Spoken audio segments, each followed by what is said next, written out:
నెల్లూరు జిల్లా కోట మండలం సిద్ధవరం గ్రామంలో తెలుగుదేశం పార్టీ నాయకుల ఆధ్వర్యంలో నిర్వహించిన ఇంటింటికి తెలుగుదేశం కార్యక్రమాన్ని గూడూరు ఎమ్మెల్యే డాక్టర్ పాసం సునీల్ కుమార్ హాజరయ్యారు. ఈ సందర్భంగా గ్రామానికి చెందిన వైఎస్ఆర్ కాంగ్రెస్ పార్టీ నాయకులు దువ్వూరు రాజగోపాల్ రెడ్డి, దువ్వూరు ధ్రువకుమార్ రెడ్డి తన అనుచర వర్గంతో తెలుగుదేశం పార్టీలో చేరారు. ధ్రువకుమార్ రెడ్డి నివాసానికి వెళ్లిన ఎమ్మెల్యే పాసం సునీల్ కుమార్ పార్టీలో చేరేందుకు వచ్చిన వారందరికీ పార్టీ కండువాలు కప్పి పార్టీలోకి ఆహ్వానించారు. అనంతరం ఇంటింటికి వెళ్లి గత రెండేళ్లుగా కూటమి ప్రభుత్వంలో చేపడుతున్న అభివృద్ధి సంక్షేమ కార్యక్రమాల గురించి వివరించారు. రాజగోపాల్ రెడ్డి, ధ్రువకుమార్ రెడ్డి తెలుగుదేశం పార్టీలో చేరడం ఎంతో శుభ పరిణామమని తెలిపారు. పార్టీ నాయకులు, కార్యకర్తలు పట్టుబట్టి వారి కుటుంబాన్ని తమ పార్టీలోకి తీసుకొచ్చారన్నారు. గతంలో తన గెలుపు కోసం రాజగోపాల్ రెడ్డి కుటుంబం ఎంతగానో కష్టపడ్డారని ఎమ్మెల్యే పాసం సునీల్ కుమార్ గుర్తు చేశారు. ఈ కార్యక్రమంలో పలగటి భాస్కర్ రెడ్డి, చిలకూరు దశరథరామరెడ్డి, మద్దాలి సర్వోత్తం రెడ్డి, నల్లపరెడ్డి వినోద్ కుమార్ రెడ్డి, షేక్ జలీల్ అహ్మద్, పాదర్తి కోటారెడ్డి, నెల్లూరు జమోహన్ రెడ్డి, గండవరం సుష్మారెడ్డి, మర్రి ప్రమీల, దారా సురేష్ తదితరులు పాల్గొన్నారు.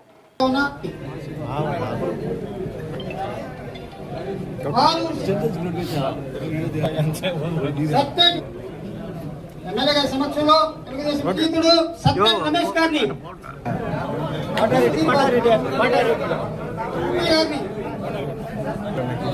సత్యం లక్ష్మి గారిని, ప్రశాంత్ గారిని ఓకేనా తెలుగుదేశం పార్టీ కేసీఆర్ కాంగ్రెస్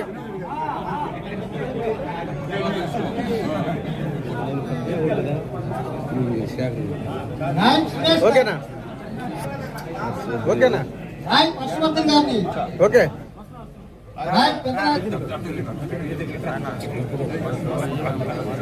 ఏ సమస్యగా పరిష్కరించే ఓకే మనిషి Rai Nagendra okay sir okay sir బీజూరు ఏడుకొండల గారు ఓకే సార్ కుమార్ రెడ్డి ప్రత్యేక ఆహ్వానితుడిగా రాయ్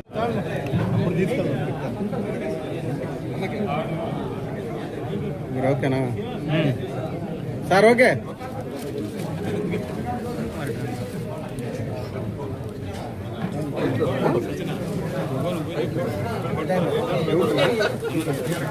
మామ అవునా ఏంది అడగల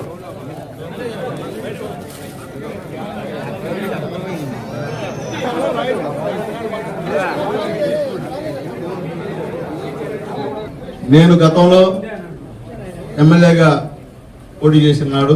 మొట్టమొదట పెద్దలు మా అన్న రాజగోపాల్ అన్న, అలాగే మా ధ్రువయ్య ఇక్కడ నుంచే ఆ రోజు ప్రచారం ప్రారంభించాం. తర్వాత జరిగిన పరిణామాలు మీ అందరికీ కూడా తెలుసు. ఇప్పుడు చాలా సంతోషంగా ఉంది.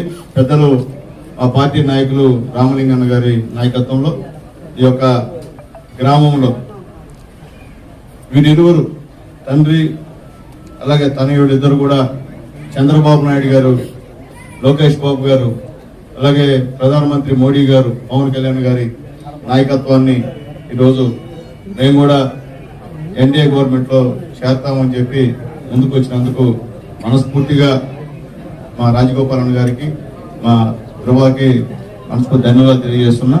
అలాగే ముఖ్యంగా మొట్టమొదట కోట ఎంపీటీసీ మేము ధైర్యం గెలుస్తామని ధైర్యం ఇచ్చిన వాళ్ళు కూడా మా ధ్రువకుమార్ రెడ్డి గారు అని చెప్పిన ప్రజలు నిజంగా సంతోషంగా ఉన్నాం. ఎందుకంటే ఆ రోజు మా రాజగోపాలన్న ముందుకు వచ్చి మేము మద్దతు తెలుపుతామని చెప్పకపోతే మేము పోటీ పెట్టుంటాం అనేది కూడా ఇబ్బందికరమైన పరిస్థితి. కానీ ఆ రోజు మా దశన్నకి మద్దతుగా, అలాగే తెలుగుదేశం పార్టీ మద్దతుగా అన్నోడు నిలిచినందుకు మనస్ఫూర్తిగా ధన్యవాదాలు తెలియజేస్తున్నాం. ఎందుకంటే ఎన్నో సంవత్సరాల నుంచి ఇక్కడ కష్టపడి పేదవాళ్ళకి అందుబాటులో ఉన్నటువంటి వ్యక్తులు మా రాజగోపాలన్న, మా ధ్రువయ్య అని చెప్పి నేను తెలియజేస్తున్నా. ఈ రోజు కూడా వాళ్ళంటే ఇక్కడ అందరూ కూడా మంచి అభిమానం. ఎందుకంటే మేము ధ్రువ కోసం గతంలో కూడా నేను ఇంటికి వచ్చి కూడా నా ఎలక్షన్స్ కూడా అడిగా, నాయన సహాయం చేయనైనా అంటే, నా ఇది నా పరిస్థితి అన్నా, మేము ఒక పక్క ఉంటే ఒకే పక్క ఉంటామన్నా, మేము అట్లా రాలేమన్నా అని చెప్పి నిర్భయంగా ఆ రోజు మొహం అట్లాకుండా చెప్పాడు. ఎందుకంటే అది సిన్సియారిటీ. ఈరోజు అక్కడ ఏ ఇబ్బందులు పడ్డారో నాకు తెలియదైతే, ఏ ఇబ్బందులు పడినా పడకపోయినా నేనంటే ఆయనకి అభిమానం ఎక్కువ. సునీల్ కుమార్ అంటే ఎమ్మెల్యే కాకపోయినా ఒక అన్నగా నేనంటే మంచి అభిమానం మా ధ్రువయ్యకి. కాబట్టి నేను రిక్వెస్ట్ చేశా, అంతకన్నా ముందు మా దశన్న, మా సర్రు, మా జలీలు, అంతకన్నా ముఖ్యంగా మా వాకాడు మా నాయకులు ఎక్కడున్నాడు చంద్రభూషణ్ రెడ్డి గారు, ఆయన కూడా మనస్ఫూర్తిగా ధన్యవాదాలు తెలియజేస్తున్నా. అన్న కూడా మాట్లాడి మనం ఖచ్చితంగా సునీల్ మనోడే కదా, మన సొంతోడే కదా, ఎక్కడోడో కాదు కదా, మనం చెప్తే ఎన్నివాడు కదా అని చెప్పి అన్నని ఈ రోజు పార్టీలో చేర్చినందుకు కూడా ధన్యవాదాలు తెలియజేస్తున్నా. నేను మళ్ళీ చెప్తున్నా, ఇక్కడ ఉన్నటువంటి తెలుగుదేశం పార్టీ నాయకులు కానీ ఇప్పుడు వచ్చినటువంటి ఇతర నాయకులు